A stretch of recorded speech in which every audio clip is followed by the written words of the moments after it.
NATO going to contribute that's going to take some of the burden off the American taxpayers? So when I came in, as you know, NATO was virtually a dead organization. It had no money. Nobody was paying except us.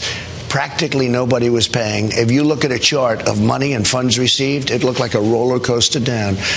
Now, and Secretary Stoltenberg, I think he's terrific. In my first year, I raised $130 billion from them, not from us. And now he just announced $530 billion, all because of me. He's my biggest salesman, my greatest salesman, Secretary Stoltenberg.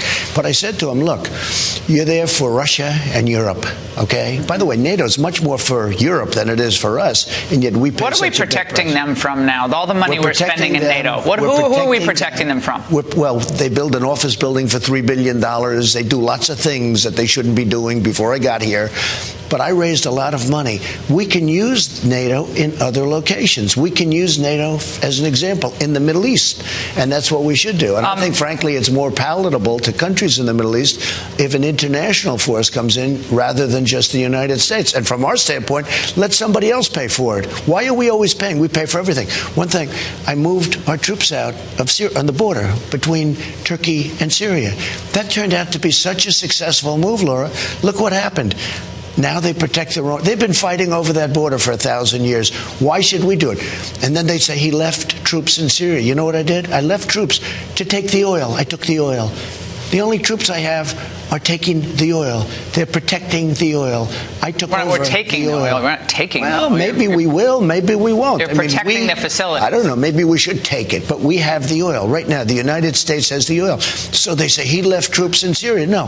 I first start with the response from the United States when it comes to Iran and how far this administration is willing to go. I hear, what were you referring to when you said kinetic responses? Well, I mean, I thought at first you were talking about the economy specifically and the sanctions. I was, and I think that's the United States. That is where we would like to have this address, where the Iranian people are the ones that are being hurt here.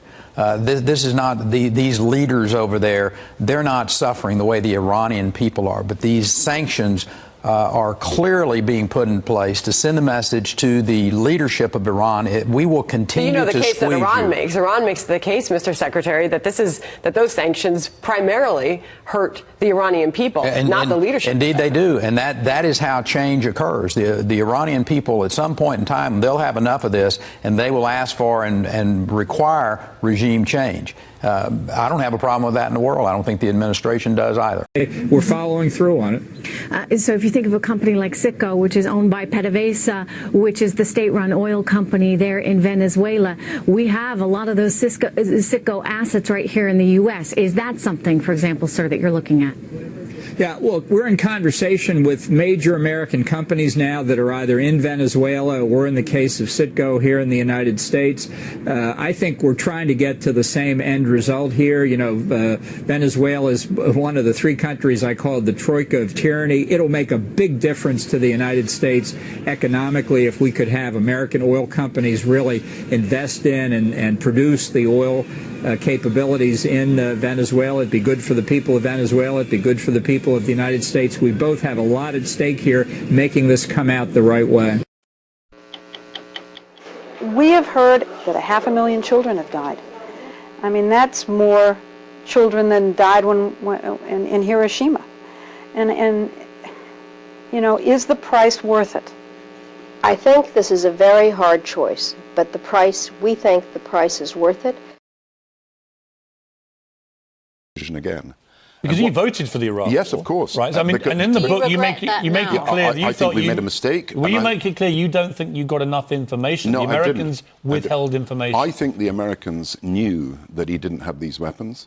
Certainly in the Pentagon they knew, and they didn't tell us. And, you know, Chilcot did a great inquiry, but he wasn't able to look at the American evidence because the Americans didn't really cooperate with his inquiry. And now when I look at the American evidence, they didn't worry that he didn't have weapons. They were going to go for him anyway. They were into regime change. They wanted the regime to change and Saddam out. We had to have a justification if we were ever going to take action, and they had information that I believe they didn't communicate. Do you feel conned? I feel misled. I think that's the best word. We were not just misinformed, we were misled by the Pentagon.